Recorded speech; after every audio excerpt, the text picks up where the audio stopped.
ಹೇಗೆ ನೋಡ್ತೀರಾ ಬಜೆಟ್ ಎಷ್ಟು ಸ್ಯಾಟಿಸ್ಫ್ಯಾಕ್ಟರಿ ಆಗಿದೆ ನಿಮಗೆ? ಒಂದು ಮಾತಲ್ಲಿ ಹೇಳ್ಬೋದು ಅಂದರೆ ವರ್ಲ್ಡ್ ಫಾಸ್ಟೆಸ್ಟ್ ಗ್ರೋಯಿಂಗ್ ಎಕನಮಿ ಅನ್ನಲಿಕ್ಕೆ ಯಾವುದೇ ಅನುಮಾನಗಳಿಲ್ಲ. ತುಂಬ ಒಂದು ಒಳ್ಳೆ ರೀತಿಯಂಥ ಫಿಸಿಕಲ್ ಡೆಫಿಸಿಟ್ ಕೂಡ ಕಂಟ್ರೋಲ್ ಮಾಡಿದ್ದಾರೆ. GDP ಗ್ರೋತು ಕೂಡ ಮೊನ್ನೆ ಫೆಬ್ರವರಿ ಇಂಟ್ರಿಮ್ ಬಜೆಟ್ ಕೊಟ್ಟಾಗ ಏನಿತ್ತು, ಬರೋ ದಿನದಲ್ಲಿ ಪ್ರೊಜೆಕ್ಟೆಡ್ ಗ್ರೋತ್ ಕೂಡ ಅಪ್ ಟು ಬಿಟ್ವೀನ್ 6 to 7% ಕೂಡ ಹೋಗ್ಬೋದು ಅಂಥೇಳಿ ನಾವೆಲ್ಲರೂ ಕೂಡ ನಿನ್ನೆ ಎಕನಾಮಿಕ್ ಸರ್ವೆಯಲ್ಲೂ ಕೂಡ ನಾವೆಲ್ಲರೂ ನೋಡಿದ್ದೀವಿ. ಒಂದು ಅತ್ಯಂತ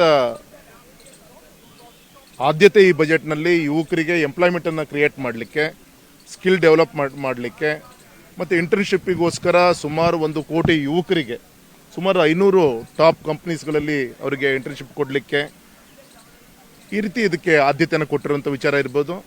ಮತ್ತು ಕೃಷಿಗೆ ಆದ್ಯತೆಯನ್ನು ಕೊಟ್ಟಿರೋದಿರ್ಬೋದು. ಮತ್ತು PMJSYನ ಗ್ರಾಮೀಣ ರಸ್ತೆಗಳ ಒಂದು ಅಭಿವೃದ್ಧಿ ಕೊಡುವಂಥ ಮುಖಾಂತರ ಗ್ರಾಮೀಣ ಭಾಗದ ಒಂದು ಅಭಿವೃದ್ಧಿಗೂ ಕೂಡ ಆದ್ಯತೆಯನ್ನು ಕೊಟ್ಟಿದ್ದಾರೆ. ವಿಶೇಷವಾಗಿ ಇವತ್ತು ಕ್ಯಾಪಿಟಲ್ ಇನ್ವೆಸ್ಟ್ಮೆಂಟು ಕೂಡ ಸುಮಾರು 11 lakhs crores ಇನ್ನೂ ಹೆಚ್ಚು ಹಣವನ್ನು ಈ ಬಜೆಟಲ್ಲಿ ಇಟ್ಟಿರೋದು ಕೂಡ ಇದ್ರ ಮುಖಾಂತರ ಕೂಡ ಎಂಪ್ಲಾಯ್ಮೆಂಟ್ ಕ್ರಿಯೇಟ್ ಆಗಲಿಕ್ಕೆ ಸಾಧ್ಯ ಆಗುತ್ತೆ. ಓವರಾಲ್ ಆಗಿ ಒಂದು ಭಾರತದ ಒಂದು ಆರ್ಥಿಕ ಶಿಸ್ತನ್ನು ಉಳಿಸ್ಕೊಂಡು ಉದ್ಯೋಗ ಸೃಷ್ಟಿ ಮಾಡಿ ರೈತರಿಗೆ, ಬಡವರಿಗೆ, ವಿಶೇಷವಾಗಿ ವುಮೆನ್ ಎಂಟರ್ಪ್ರೈನರ್ಸ್ಗಳಿಗೆ ಆದ್ಯತೆಯನ್ನು ಕೊಡಲಿಕ್ಕಿರ್ಬೋದು. ಈ ರೀತಿ ಹೆಚ್ಚಿನ ಒಂದು ಆದ್ಯತೆಯನ್ನು ಈ ಒಂದು ಬಜೆಟಲ್ಲಿ ಕೊಟ್ಟಿದ್ದಾರೆ. ಮತ್ತು ಗೌರವಾನ್ವಿತ ನಿರ್ಮಲಾ ಸೀತಾರಾಮನ್ ಜಿ ಅವರು ಒಂದು ದಾಖಲೆ ಒಂದು ಬಜೆಟನ್ನು ಕೂಡ ಕೊಟ್ಟಿದ್ದಾರೆ. ಮೋದಿಜಿಯವರ ನೇತೃತ್ವದ ಈ NDA 3ಯಲ್ಲೂ ಕೂಡ ತುಂಬ ಒಳ್ಳೆ ರೀತಿಯಂತ ಒಂದು ಬಜೆಟ್ ಅನ್ನು ಕೊಟ್ಟಿದ್ದಾರೆ. ಉದ್ಯೋಗಕ್ಕೆ 1.48 lakh crore rupees ಕೊಟ್ಟಿದ್ದಾರೆ. ಇದು ದೇಶದ ವಿಚಾರವಾಗಿ ನೋಡ್ತಾ ಹೋದ್ರೆ ಇನ್ನೂ ಕಡಿಮೆ ಅನ್ಸುತ್ತೆ. ಇನ್ನೂ ಹೆಚ್ಚಿನ ಪ್ರಮಾಣದಲ್ಲಿ ಇಡಬೇಕಿತ್ತು ಅನ್ಸುತ್ತಾ ನಿಮಗೆ? ಯಾಕಂದ್ರೆ ಇಡೀ ದೇಶದಾದ್ಯಂತ ನೋಡ್ತಾ ಹೋದ್ರೆ ಉದ್ಯೋಗ ಮತ್ತು ಶಿಕ್ಷಣ ಎರಡೂ ಸೇರಿ 1.48 lakh crore ಇಟ್ಟಿದ್ದಾರೆ ಅಷ್ಟೇ.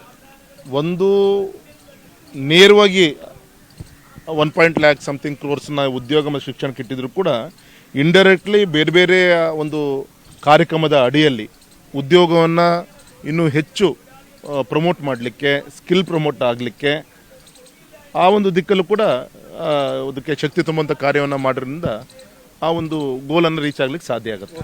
ಪೂರ್ಣ ಪ್ರಮಾಣದ ಬಜೆಟ್ ಅಲ್ಲಿ ಕರ್ನಾಟಕಕ್ಕೆ ಯಾವುದಾದ್ರು ವಿಶೇಷ ಯೋಜನೆಗಳನ್ನು ಘೋಷಣೆ ಮಾಡ್ತಾರೆ, ಯಾವುದು ಕೂಡ ಘೋಷಣೆ ಆಗಿಲ್ಲ ಆ ರೀತಿ ಯೋಜನೆಗಳು. ತಮಗೇನಾದರೂ ಭಾಷಣದಲ್ಲಿ ಆ ರೀತಿಯಾದಂಥ ಯೋಜನೆಗಳು ಒಂದು ಟೋಟಲ್ ಈ ಟರ್ಮಲ್ಲಿ ತಮಗೆ ಈ ಟೋಟಲ್ 5 years ಅಲ್ಲಿ ಮೊದಲೇ ವರ್ಷದಲ್ಲಿ ಬೇರೆ ಬೇರೆ ಕಾರಣಕ್ಕೆ ಬಿಹಾರ್ ಆ್ಯಂಡ್ ಆಂಧ್ರಕ್ಕೆ ಹೆಚ್ಚಿನ ಒಂದು ಆದ್ಯತೆಯನ್ನು ಕೊಟ್ಟಿದ್ದಾರೆ ಅಂತ ಮೇಲ್ನೋಟಕ್ಕೆ ಕಂಡರೂ ಕೂಡ ಇನ್ನುಳಿದಂಥ ಎಲ್ಲ ಕಾರ್ಯಕ್ರಮಗಳು ಕೂಡ ಎಲ್ಲ ರಾಜ್ಯಕ್ಕೂ ಕೂಡ ಇಡೀ ದೇಶಕ್ಕೆ ಮುಟ್ಟುವಂಥ ಕಾರ್ಯಕ್ರಮಗಳೇ. ಅದು ಉದಾಹರಣೆ PMJSY ಇರ್ಬೋದು, ಕೇಂದ್ರದ ಟೋಟಲ್ ಬಜೆಟ್ ಮತ್ತು ವಿಶೇಷವಾಗಿ ಕ್ಯಾಪಿಟಲ್ ಇನ್ವೆಸ್ಟ್ಮೆಂಟಿಗೆ ರಾಜ್ಯ ಸರ್ಕಾರದ ಸಹಕಾರ ಜೊತೆಗೆ 1 ಲಕ್ಷ ಕೋಟಿ ಸೆಪ್ರೇಟ್ ಹಣವನ್ನು ಕೂಡ ಇಟ್ಟಿದ್ದಾರೆ. ಅಂದರೆ ರಾಜ್ಯ ಮತ್ತು ಕೇಂದ್ರ ಎರಡು ಒಟ್ಟಾಗಿ ಸೇರಿ ಮಾಡುವಂಥ ಒಂದು ಯೋಜನೆಗಳಿಗೆ ಇದು ಕೂಡ ಎಂಪ್ಲಾಯ್ಮೆಂಟ್ ಕ್ರಿಯೇಟ್ ಆಗುತ್ತೆ.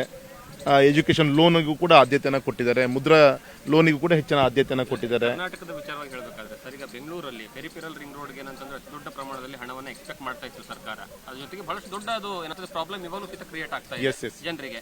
ಎರಡನೇದಾಗಿ ಇನ್ಫ್ರಾಸ್ಟ್ರಕ್ಚರ್ ವಿಚಾರದಲ್ಲಿ, ರೋಡ್ಗಳ ವಿಚಾರದಲ್ಲಿ ಅಗಲೀಕರಣ ಮಾಡೋದಕ್ಕೆ ಬಹಳಷ್ಟು ರಾಷ್ಟ್ರೀಯ ಹೆದ್ದಾರಿಗಳು ಕಾಯ್ತಾ ಇದಾವೆ. ಅಲ್ಲೂ ಸಹಿತ ಅಂದ್ರೆ ಕರ್ನಾಟಕಕ್ಕೆ ಸಿಕ್ಕಿಲ್ಲ. ಪೆರಿಫೆರಲ್ ರಿಂಗ್ ರೋಡ್ ಅಲ್ಲೂ ಸಿಕ್ಕಿಲ್ಲ. ನೋ ನಾವು ಸಿಕ್ಕಿಲ್ಲ ಅಂತ ನಾವು ಹೀಗೆ ಹೇಳಲಿಕ್ಕೆ ಆಗಲ್ಲ. ಇನ್ನೂ ಕೂಡ ಯಾವ್ಯಾವ ಇಲಾಖೆಗಳಿಗೆ ಏನು ಹಣವನ್ನು ಇಟ್ಟಿದ್ದಾರೆ ಅದರಲ್ಲಿ, ಉದಾಹರಣೆ ರಾಷ್ಟ್ರೀಯ ಹೆದ್ದಾರಿ, ಅದರಲ್ಲಿಗೆ ಏನು ಕಾರ್ಯಕ್ರಮ ಇದೆ ಅಂತ ಅದು ಗಡ್ಕರಿಜಿಯವರ ನ್ಯಾಷನಲ್ ಹೈವೇ ನಮ್ಮ ಡಿಪಾರ್ಟ್ಮೆಂಟ್ ಅದು ಪುಸ್ತಕವನ್ನು ತೆಗೆದು ನೋಡಿದಾಗ ಮಾತ್ರ ಸಾಧ್ಯ ಆಗುತ್ತೆ. ಉದಾಹರಣೆಗೆ ನಮ್ಮ ಶಿವಮೊಗ್ಗ ಕಾನ್ಸ್ಟಿಟ್ಯೂನ್ಸಿಯಲ್ಲಿ ಈಗ ಲಾಸ್ಟ್ 5 years 20,000 crores ನಮ್ಮ ಶಿವಮೊಗ್ಗ ಕ್ಷೇತ್ರಕ್ಕೆ ಬಂದಿದೆ. ಈಗ ಪ್ರೆಸೆಂಟ್ ಈಗ ಆನ್ಗೋಯಿಂಗ್ಗೆ 8 ರಿಂದ 9 ಸಾವಿರ ಕೋಟಿ ವರ್ಕ್ ನಡೀತಾ ಇದೆ.